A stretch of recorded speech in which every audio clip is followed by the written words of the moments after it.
Hi viewers, this is मेरी बहा Imran and you are watching my YouTube channel. Viewers, सबसे पहले चैनल को सब्सक्राइब करें, वीडियो को लाइक करें, शेयर करें और बेल आइकॉन ऑन करना मत भूलिएगा, क्योंकि आज हमें इंडिया से ज्वाइन किया है डॉक्टर अभिषेक मिश्रा जी ने और पाकिस्तान से हमें ज्वाइन किया है मेजर रजा सर ने। Thank you so much major साहब, thank you so much doctor साहब, आप दोनों के वक्त का बहुत शुक्रिया। मेजर साहब, सबसे पहले तो आपकी टॉपी जो है वो माशाल्लाह माशाल्लाह बहुत प्यारी लग रही है और आप माशाल्लाह माशाल्लाह मुझे लगता है कि आप पाकिस्तान के हीरो हैं। ये ना वो सगे रिश्तेदार इसी तरह करते हैं। लेकिन देखे, आपने मेरी टोपी की तारीफ की है तो बड़े दिनों के बाद मुलाकात हो रही है, तो मुझे खुशी है कि आपको सर्दियों का वो फ्लू हुआ है। और मुझे हाँ उससे जी। ज्यादा खुशी ये है कि डॉक्टर साहब जो हैं वो बिल्कुल फौजी हेयर कट में हैं। तो मतलब जिसको फौज में कटोरा कट कहते थे, तो वो कटोरा कट के अंदर। और मुझे आप जब आगाज कर रही थी तो मुझे एक टाइम पे ये लग रहा था कि शायद किसी दिन गलती से आप ये कह देंगे कि अभिषेक मिश्रा जो है वो ज्वाइन कर रहे हैं पाकिस्तान से और मेजर रजा जो है वो ज्वाइन कर रहे हैं इंडिया से। तो anyways, thank you very much, बहुत शुक्रिया। और बड़ी माजरत कि जी काफी दिनों से मैं था नहीं, लेकिन एक रीजन थी, उसकी वजह से नहीं था। ये हाँ नहीं जी, कि इस मुझे बात उल्टा पे हाँ लटकाया जी। और तो फिर डॉक्टर साहब पे शुरू हो जाएंगे। कोई घरेलू रीजन थी, नहीं, बेगम मैं डंडे रिवाज मार जी को ठीक कर दूं। रिवाज जी ने कहा कि आपकी टोपी, हालांकि वो टोपी है, तो टोपी अच्छी लग रही है, बल्कि मैं ठीक कर दूं ये रिवाज जेन जी है डॉक्टर साहब, जेन जी। जी। जैन जी। टॉपी रहने दें। आप ही। तो ये तो खैर, ये स्टेटमेंट पूरी तरीके से ठीक नहीं है। पूरे मेजर साहब ही क्यूट लग रहे हैं इस टोपी में। बिल्कुल। तो ये बताना बड़ा मुश्किल है कि मेजर साहब की वजह से टोपी क्यूट लग रही है या टोपी की वजह से मेजर साहब क्यूट लग रहे हैं। वाह, ये बताना बड़ा मुश्किल हो गया है। पर जो भी हो वाह। मेजर साहब, आपको और आपके परिवार को हमारी तरफ से नए वर्ष की बहुत बहुत शुभकामनाएं। ईश्वर करे, अल्लाह करे कि आप बहुत खुश रहें, सेहतमंद रहें और हंसते खेलते रहें जैसे कि आप हैं। थोड़ा आतंकवाद सर की वजह likewise, thank you so much. आपका बड़ापन है और इंशाल्लाह आपके परिवार के लिए भी, सब घर वालों दोस्तों के लिए बेस्ट विशेस। थैंक यू तो सो मच। मेरा तो परिवार आप ही हैं, आपने अपने आप को ही बेस्ट विशेस दे दी। हाँ हाँ, यही है, यही है, यही। अब प्रोग्राम शुरू करते हैं और आज हम जिस बात पे प्रोग्राम करने जा रहे हैं या किस टॉपिक पे प्रोग्राम करने जा रहे हैं वो डीजीआईएसपीआर की स्टेटमेंट के हवाले से है, जिसपे उन्होंने बहुत सारी जो है वो स्टेटमेंट पास की और ये कहा कि बातचीत जो है वो किसी भी मसले का हल नहीं है। वो मैं क्लिप जो है वो यहाँ इस प्रोग्राम में भी ऐड करूंगी एडिट में। और मेजर साहब की जानिब बढ़ते हैं, आगाज आज हम मेजर साहब से करेंगे। मेजर साहब, आपने तो वो क्लिप सुना, उस पर आपकी क्या ओपिनियन है, बताइएगा हमारे व्यूअर्स को। मुझे ना थोड़ी सी ना वो, अब पहले तो मैं सटपटाता था कि मतलब तंग होता था। अब ना वो उर्दू का एक लफ्ज है कि महजूज होता हूँ, मतलब आई एम अम्यूज्ड। मैं इंजॉय करता हूँ कि टॉपी से जिस तरीके से आपने डीजीएसपीआर के एक मासूमाना बयान की टांगे तोड़ी। उन्होंने ये नहीं कहा कि डायलॉग जो है वो हर मसले को, डायलॉग जो है, क्या कहा आपने कि डायलॉग मसले का हल नहीं डायलॉग्स जो होता। है, हाँ, क्या डायलॉग्स जो है वो मसले का हल है। मैं अगर ये ये वीडियो प्ले कर अब सकूं आपने तो। ठीक कर लिया है, लेकिन पहले जो आपने कहा ना वो आपने बाकायदा टांगे तोड़ी कि डायलॉग जो है वो मुझे भूल गया अपनी तमीज में। Anyways DJI. है तो जब 6-7 मई को हिंदुस्तान ने पाकिस्तान पे मिसाइल मारे, मासूम बच्चों और खवातीन और मदरसों और मसाजिद को शहीद किया, तो आपने इस मुल्क के अवाम ने ये क्यों नहीं कहा कि अगले दिन बातचीत कर लेते? क्या हर मसले का हल बातचीत में है? तो ना कोई गजवात होती, ना जंगे होती, ना मुहम्मत होती। अगर हर मसले का हल बातचीत में होता तो बदर के मैदान को याद रखें, याद करें उसे कि सरवरे कौनैन, दो जहान जिनके लिए बनाए गए, वो जात जिससे बढ़कर कोई इंसान नहीं, क्यों नहीं बातचीत कर ली उस दिन उन्होंने? उधर तो बाप के आगे बेटा खड़ा था, भाई के आगे भाई खड़ा था, कुरैशी के आगे कुरैशी खड़ा था, उम्वी के आगे उम्वी खड़ा था। क्यों नहीं बातचीत करते? ये सवाल है। आपके माहिदीन ने फैसला किया कि हम इसके खिलाफ बयानियां बनाएंगे और फिर उस पर गुमराहकुन बयानियां बनाया जाता। क्या हर मसले का हल बातचीत में है? मैं आपसे सवाल करता जी हूं। मेजर साहब, इस पर आपकी क्या ओपिनियन है? डॉक्टर साहब वैसे अजराए तफन्नुन दिन में कितनी दफा रिपीट सुनते हैं आप? मतलब वैसे तो इसकी एक डोज भी काफी है। एनीवेज रिबाहा, आप बताएं कि आपको ये जो इन्होंने पूरी सुनवाया डायलॉग, इसमें तशवीश कहाँ पे है, परेशानी कहाँ पे है? सर परेशानी तो मैंने कहा है, वर्ड कहा ही नहीं परेशानी का सर। तो देखिए DGISPR की सिंपल सी एक प्रेस कॉन्फ्रेंस थी और उस प्रेस मेजर साहब आप कॉन्फ्रेंस बोल लीजिए, मैं बताता हूँ मुझे तशवीश कहाँ है। हाँ बताइए। आप अपनी बात पूरी कर लें प्लीज। नहीं मैंने बात पूरी कर ली। मतलब मेरे हिसाब से साफ और वाज़ेह बात है। इसमें डॉक्टर साहब नुक्ता क्या है? देखिए ऐसा है मेजर साहब, आपके जो ये हैं, क्या नाम है, DGISPR DGISPR, ये कह रहे हैं बातचीत की कोई आवश्यकता नहीं है। ये जंगे बदर, अब चूंकि मैं अपनी एनालिसिस लगाना नहीं चाहता वरना फिर ये बात कहीं से कहीं चली जाएगी, सोचने समझने की क्षमता होनी चाहिए। जंगे बदर में कुरैश को किसने कहा कि तुम्हारा भगवान गलत है? आप बात नहीं उठाते, कोई लड़ाई नहीं होती। अब कौन सही है कौन गलत, तो ये आप भी नहीं जानते और मैं भी नहीं जानता मेजर साहब, कि कोई भगवान सही है और कोई भगवान गलत है, ये नहीं जानता। पर यदि आप ये कहें कि जो फोर्स सही में यूज किया जा रहा है, अब कोई हमारे ऊपर आके इसलिए अटैक कर दे, वो कहे कि तुम्हारा दीन गलत है और हम तुमसे लड़ेंगे और अगर तुम नहीं लड़ोगे तो हम तुमको खा जाएंगे, तो मेरी बात समझ में आती है। लेकिन उसका भी जो है बातचीत ही किया जाता है उसको अवॉइड करने के लिए। जैसे अंतर क्या बता दूं मैं आपको जंगे बदर में और महाभारत में। महाभारत में भी दुर्योधन ने पांडवों को उनका हिस्सा नहीं दिया, उनकी जमीन नहीं दी, उनकी बीवी को जुए में हरवा दिया और उनकी बीवी की मतलब द्रौपदी की जो है वो साड़ी को भी भरे सभा में खींचने की कोशिश की। उसके बाद भी भगवान श्री कृष्ण जो थे वो दुर्योधन के पास मैसेज लेके गए। उन्होंने कहा दुर्योधन से कि दो न्याय यदि तो आधा दो, उसमें भी यदि बाधा हो तो दे दो केवल 5 ग्राम, रखो अपनी भूमि तमाम, हम वही खुशी से खाएंगे परिजन। कोई बातचीत है मसले का है, आप बोलने को। डॉक्टर साहब मैंने अपने लिए नोट्स रखे हैं ताकि मुझे वो याद रहे अभी। अच्छा ठीक। तो मैं कह रहा हूं कि तो भगवान ने कहा कि देखो ऐसा है कि दो न्याय यदि तो आधा दो, उसमें भी यदि बाधा हो तो दे दो केवल 5 ग्राम, रखो अपनी भूमि तमाम, हम वही खुशी से खाएंगे परिजन पर असी न उठाएंगे। दुर्योधन वह भी दे न सका, आशीष समाज की ले न सका, उल्टे हरि को बांधने चला, जो था असाध्य साधने चला। मेरे कहने का मतलब यह है कि force is a last resort, last resort. अब दो तरीके की डॉक्ट्रिन्स है, मैं नहीं जानता कौन सही कौन गलत। एक डॉक्ट्रिन्स है, एक डॉक्ट्रिन है जो कह रही है force is a first resort, first.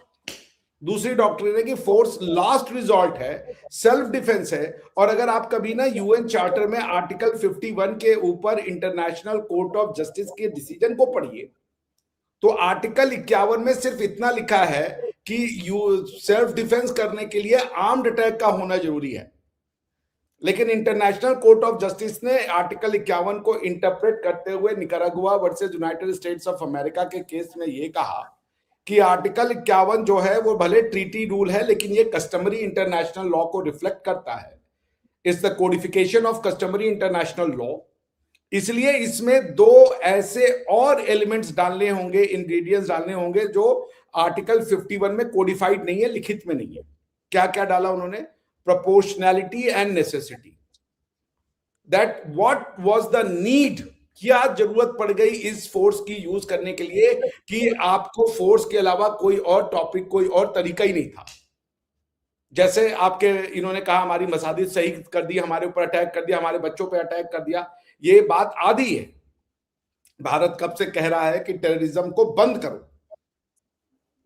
आप अगर उन मसाजिदों में टेररिस्ट चलाएंगे, आप उसमें मसूद अजहर को रखेंगे। और भारत ने उसके बाद जब वो प्रेस रिलीज किया, उन्होंने कहा हमारा काम हो गया, हमने टेररिस्टों पे अटैक किया और हमने किसी भी गवर्नमेंटल या पाकिस्तानी आर्मी की मिलिट्री इंस्टॉलेशंस पे अटैक नहीं किया, हम युद्ध नहीं चाहते।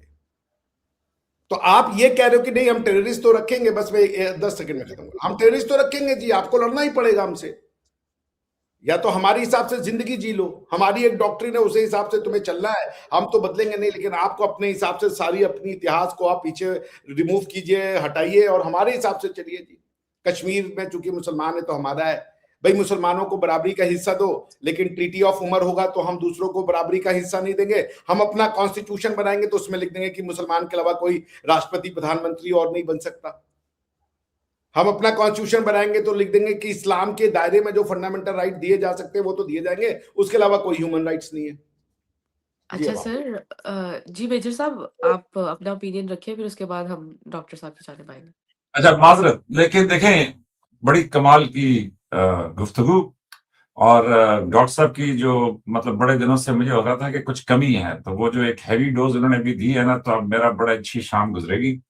तो देखें, कमाल ये है कि DGISPR ने कहा है कि बातचीत से कोई मसला हल नहीं होता, जबकि DGISPR ने यह कहा है कि क्या बातचीत ही हर मसले का हल है। ठीक? तो टोटली डिफरेंट बातचीत है। एक है कि बातचीत से कोई मसला हल नहीं होता, ठीक है, और दूसरा है कि क्या बातचीत ही हर मसले का हल है, तो या डायलॉग ही हर मसले का हल है। तो एनीवेज, ये दो बड़ी मुख्तलिफ पोजीशंस हैं, लेकिन कमाल ये है कि जैसा आप सुनना चाहेंगे वैसा आपको सुनाई देगा। तो प्रोग्राम के आगाज में रिबाहा ने जैसा सुनना चाहा उसने वैसी तमीद बांधी जो मुझे भूल गई थी। शुक्र है कि डॉक्टर साहब ने एग्जैक्टली वही दोबारा बोली। उससे पता चलता है कि दोनों ने बड़ी अच्छी तैयारी की थी मिलजुल के, और एक जैसे डायलॉग सुने, या दोनों की तबीयत एक जैसी मिलती जुलती है कि एक ही तरह सुनते हैं, क्योंकि जाहिर है रोजाना प्रोग्राम करते हैं तो एक दूसरे से असल वो खरबूजे से खरबूजा, मैं खरबूजा छोटे वाला खरबूजा कह देता हूँ कि वो रंग तो पकड़ता है। और दूसरी तरफ देखें डॉक्टर साहब, बात यह है कि एक तरफ UN का चार्टर, निकारागुआ, ये कॉन्स्टिट्यूशन नंबर फला, मतलब शिक नंबर फला, और दूसरी तरफ मिसाइल अपने हाथ में लो और मार दो जिसको समझो कि जी ये है वो मुजरिम जिसको जरा सजा देनी चाहिए थी। ना कोई ट्रायल, ना कोई वकील, ना कोई सफाई का मौकफ, ना कुछ और, ना कोई एविडेंस, ना कोई प्रूफ। तो मेरे ख्याल में 2026 में तो वैसे ही बड़ा शानदार आगाज हुआ है। वो मेरा बड़ा फेवरेट है जॉन स्टीवर्ट, तो वो एक करता है द डेली शो, और असल मेरी ख्वाहिश ये है कि मैं उसकी तरह का प्रोग्राम कर सकूं। तो उसमें ना वो दिखाता है कि देखो जी, जब भी हमने अमेरिका ने किसी मुल्क के ऊपर हमला किया, किसी की रजीम चेंज की, किसी के सदर को हटाया, जो मर्जी किया, तो हम कहते थे कि देखिए जी, हम जो है ना वो जमहूरियत के लिए, हम जो है वहां पे फ्रीडम के लिए, हम वहां पे आजादी के लिए। He used the word pretension. किसके लिए? प्रिटेंशन हाँ, था। प्रिटेंशन। क्या प्रिटेंशन ये था कि जी मतलब इसके लिए, जैसा डॉक्टर साहब कहते हैं कि देखिए हम तो मिसाइल इसलिए मारे हैं ना कि ताकि आपको समझ आ जाए कि देखो ना ये काम नहीं करने चाहिए, और ये सब कुछ आपके लोगों को आजाद करने के लिए, आइन के लिए, वटेवर। लेकिन अमेरिका में अब एक ऐसे सदर है जो मेरी नजर में बिल्कुल प्योर अमेरिकन है। अमेरिकन की जो मैंने उनको थोड़ा बहुत समझा है, उसकी खूबी ये है कि वो मुझे मुंह पे कहेगा कि यू आर अगली, इसलिए तुम्हारी शादी नहीं हो रही। मतलब वो अपनी बेटी को भी ये बात कह देगा, बेटे को भी कह देगा। ये प्योर अमेरिकन है। वो कोई ये जो हमारी तरह है तमीज के जी खाना खाएंगे तो जवाब आएगा कि नहीं। मैं आपको एक मिजाहिया किस्सा सुनाता हूँ डॉक्टर साहब। मैं अमेरिका में था, क्रिसमस के दिन थे, मेरे साथ एक गोरा था, सारे दिन हम इकट्ठे थे, शाम को हम खाने के लिए जाने लगे।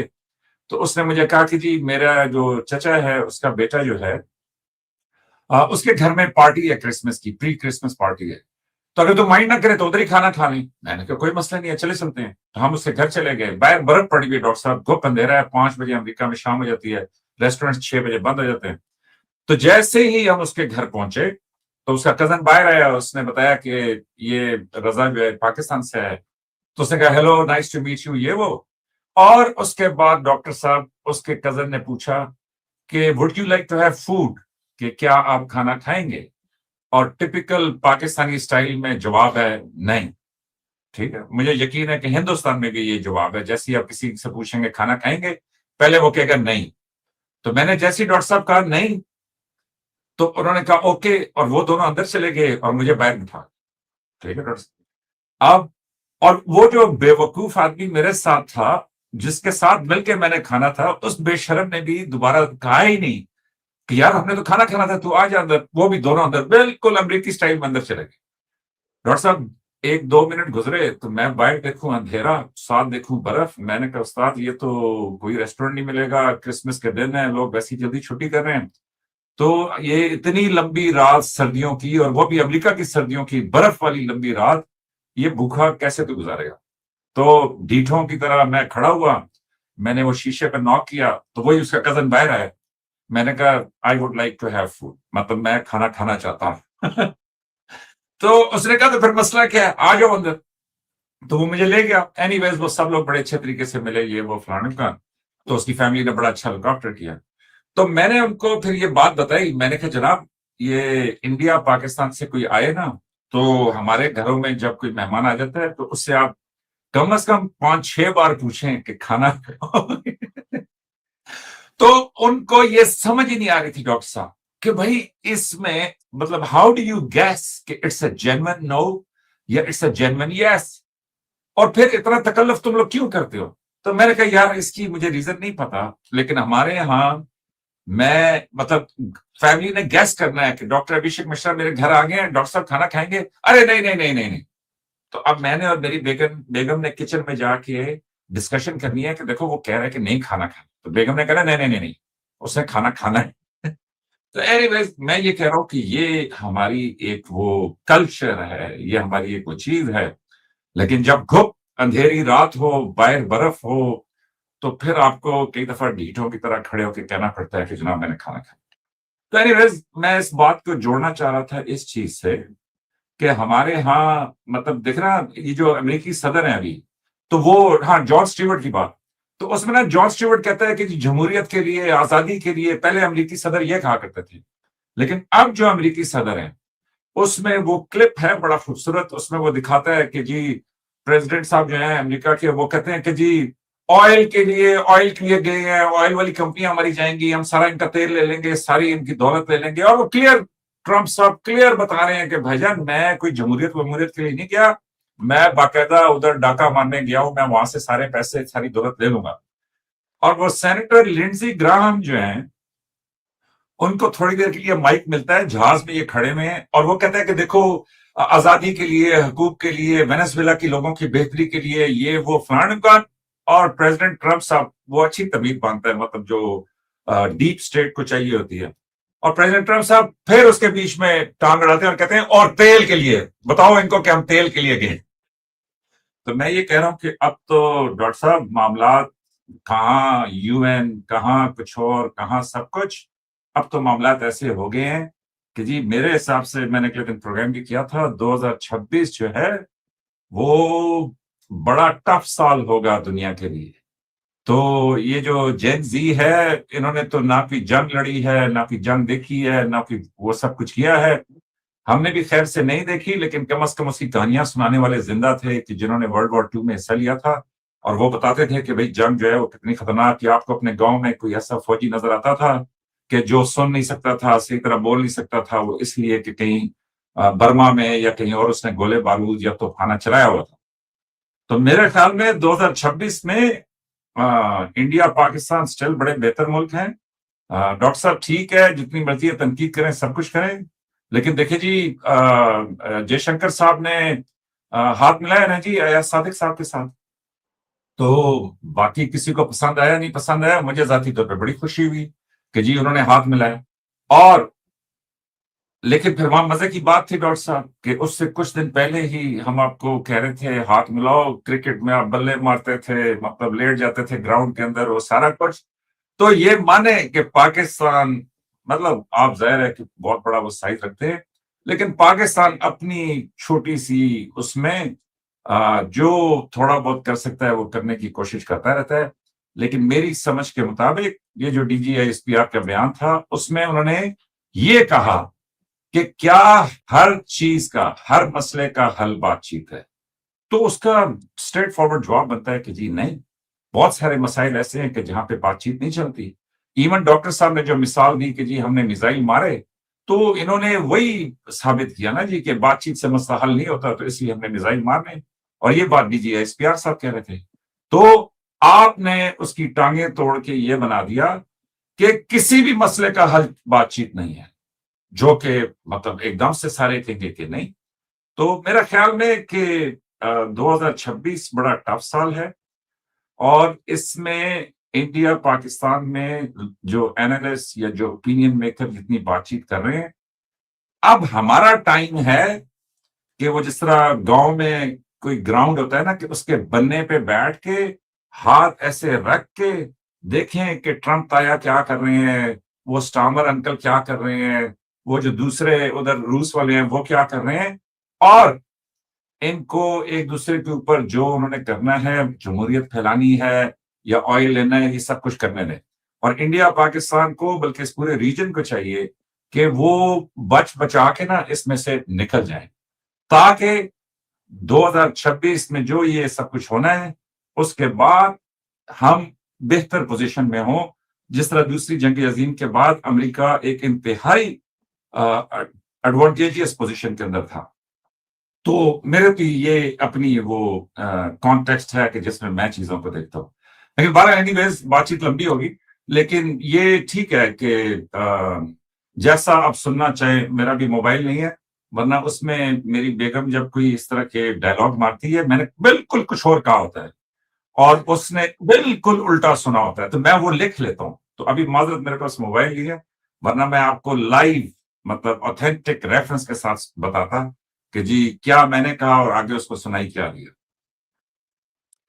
डॉक्टर साहब, ये अभी मेजर साहब ने डॉक्टर एस जयशंकर की बात की कि उन्होंने हैंडशेक किया, उसके कुछ दिन बाद ही हम देखते हैं कि उन्होंने जो स्टेटमेंट पास की है कि पाकिस्तान जो है बुरा नेबर है, ये डॉक्टर एस जयशंकर साहब की स्टेटमेंट रही। उसके अलावा फिर ये जो वेनेजुला में जो हुआ, उसके बाद अवैसी साहब ने भी कुछ स्टेटमेंट पास की कि जो वहाँ पर हुआ है वो पाकिस्तान में भी होना चाहिए। 26/11 को मद्देनजर रखते हुए मसूद अजहर के हवाले से उन्होंने मेंशन करते हुए ये बात की कि उनको भी इस तरह पकड़ लेना चाहिए, मोदी साहब को मुखातिब करते हुए। तो क्या कहेंगे डॉक्टर साहब इसको देखते हुए आप? बस मेरी एक अर्जी रख लीजिएगा कि बस एग्जैक्ट चंद मिनट के बाद हम खत्म करेंगे, 22 मिनट और। ठीक है सर, ठीक है। देखिए, ऐसा है कि पहले मैं ये जो मेजर साहब ने इंटरप्रिटेशन दी है कि क्या हर मसले का हल बातचीत है, क्या बातचीत से हर मसला सुलझाया जा सकता है, ये अगर आप कह रहे हैं कि बातचीत से कोई मसला हल नहीं होता, कोई बातचीत ही मसले का हल है, हर मसले का हल बातचीत है। आपको वॉर के बाद भी फोर्स भी बातचीत करने के लिए ही की जाती है। तो बिल्कुल, आप जब आप फोर्स होते हैं, यूज करते हैं, लास्ट रिजॉर्ट होता है, लास्ट। बिल्कुल पहलगाम पे अगर हम प्राइमा फेसी देखें तो मेजर साहब ने सही कहा कि पहलगाम पे हमने अटैक किया, हम बातचीत कर लेते। लेकिन ये आइसोलेशन में फेंकी गया ये स्पिन है जो उन्होंने पूरे ट्रांजैक्शन को नहीं दिया। 2014 में प्रधानमंत्री शपथ लेते हैं, उनके पहले वाले सारे ट्रांजैक्शन को भूल जाते हैं। 2014 में प्रधानमंत्री शपथ लेते हैं, प्रधानमंत्री लाहौर पहुंचते हैं, प्रधानमंत्री नवाज शरीफ को अपने यहाँ बुलाते हैं शपथ ग्रहण समारोह में 2-2 बार। प्रधानमंत्री जी नवाज शरीफ साहब की बिटिया की शादी में पहुंचते हैं, उनके माताजी के पैर छूते हैं, उनको शॉल गिफ्ट करते हैं। प्रधानमंत्री जी पठानकोट के हमले में आईएसआई के लोगों को इन्वेस्टिगेशन के लिए पठानकोट पंजाब में बुलाते हैं। प्रधानमंत्री जी उसके बाद हर मौके पे शहबाज शरीफ साहब से ट्विटर पे बातचीत करते हैं, सब कुछ करते हैं। उसके बदले में क्या मिल रहा था हमें? पठानकोट, उरी, पहलगाम, एक के बाद एक यही सब। तब बातचीत जब लास्ट रिजॉर्ट हो। लेकिन आप फर्स्ट रिजॉर्ट को ये नहीं कह सकते कि बातचीत ही मसले का हल है। कश्मीर पे आपने कब बातचीत की? आप चढ़ दौड़े हो 1947 से लेकर आप चढ़े दौड़े हो, कब बातचीत किया आपने? इंडिपेंडेंस स्ट्रगल जब चल रही थी तब भी आपको पाकिस्तान चाहिए था, आपके पास एक ही था, डायरेक्ट एक्शन डे। कब किया आपने बातचीत? क्योंकि आपके पास आर्ग्यूमेंट्स वाले तर्क नहीं है, आप तार्किक रूप से कमजोर हैं, इसलिए फोर्स ही आपका वो बनता है अल्टीमेट रिजॉर्ट। यदि आप न्यायोसंगत बात करेंगे, इंसाफ पसंद बात करेंगे, तो आदमी को जिसको समझना होता है कि गलती कहां हो रही है वो समझ जाता है। खैर चलिए, छोड़िए इन बातों पे, मैं नहीं जाता। मेरे हिसाब से ये बात बिल्कुल गलत है कि क्या कुछ हर बातचीत जो है, हर मसला बातचीत से ही सुलझाया जा सकता है। जी हाँ, हर मसला बातचीत से सुलझाया जा सकता, फोर्स के बाद भी बातचीत ही करनी है। या तो आप ये लिख कर दे दीजिए कि जो मसला आप फोर्स के थ्रू सुलझाएंगे उसके बाद आप बातचीत नहीं करेंगे, और जो आप डिजायर्ड रिजल्ट लेना चाहते हैं वो फोर्स से मिल जाएगा आपको।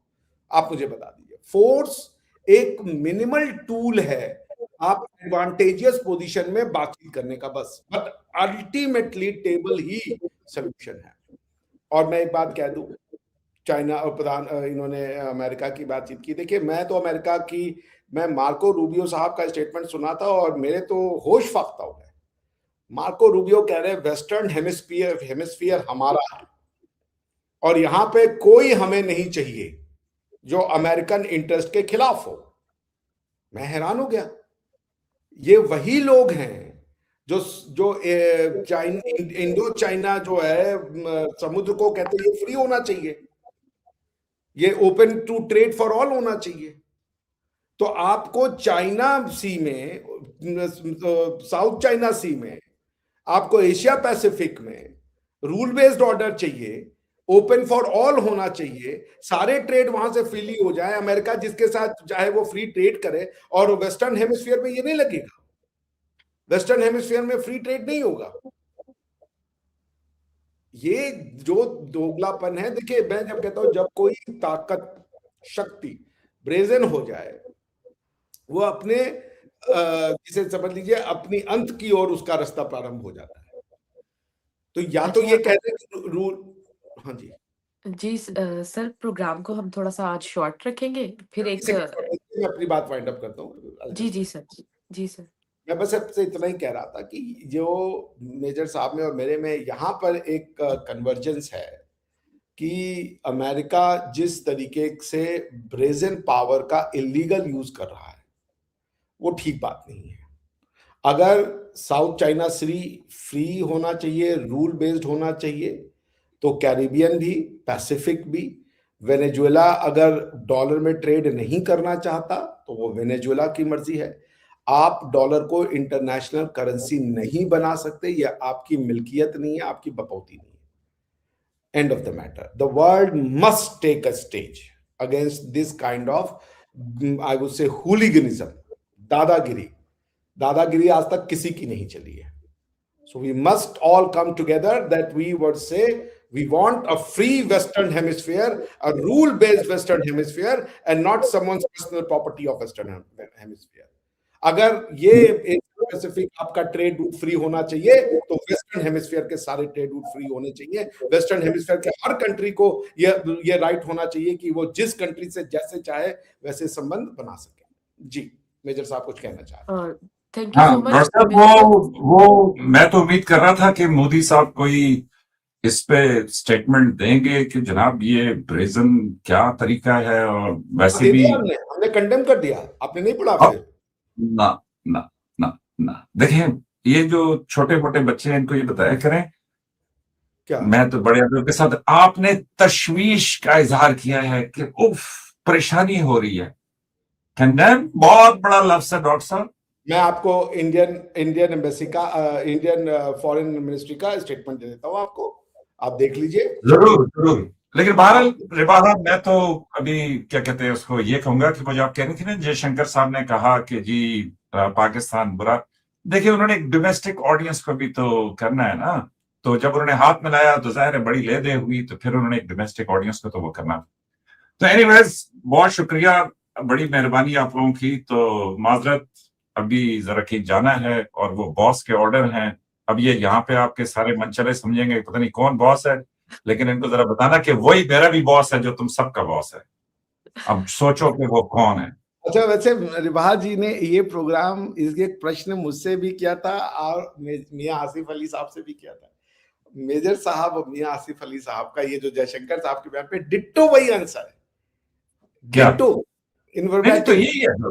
नहीं डिट्टो मुझे नहीं पता, मैंने नहीं देखा उनका। लेकिन देखे ना डॉक्टर साहब, जब आपने रास्ते निकालने होते हैं तो तब आप एक साइड पे अगर आगे बढ़ते हैं तो दूसरी साइड पे अपने लोगों को तसल्ली भी देते हैं कि भाई ये तो मतलब ये नॉर्मल बात है, मेरे हिसाब से कोई बुरी बात नहीं है। तो जयशंकर साहब ने कहा ठीक है, तो ही हैज टू मतलब जो है ना address the ministry of foreign affairs, external affairs ने क्या कहा आप सुन लीजिए मेजर साहब। Yes, we are concerned about developments in Concerned, Venezuela. concerned. Thank you very much. Bye देखिए bye. देखिए ऐसे अगर ओके ये सर। सब मेरा आज दिन आपने पूरा कर दिया। Thank you अरे so सुन much. तो लीजिए भाई, आगे कैसे नहीं चलेंगे? We सर would बाहर like दरवाजे आप खटखटा रहे हैं डॉक्टर साहब, आप तो है फ्री इंसान इस दुनिया में, ठीक है? वो भाषण देना था जो आपने नहीं दिया, काश पहले मुलाकात हुई होती। बाय ओके बाय, ये मेजर ऑन एयर साहब, पे बहुत करना जो शुक्रिया मैंने आपका। आपको कहा। पाकिस्तान से कोई आ रहा है मेरी बेइज्जती करके चला जा रहा है, कह रहे फ्री इंसान है यार, बहुत मशरूफ है भाई। नहीं, बेइज्जती मैं आपको दिल से कह रहा हूँ।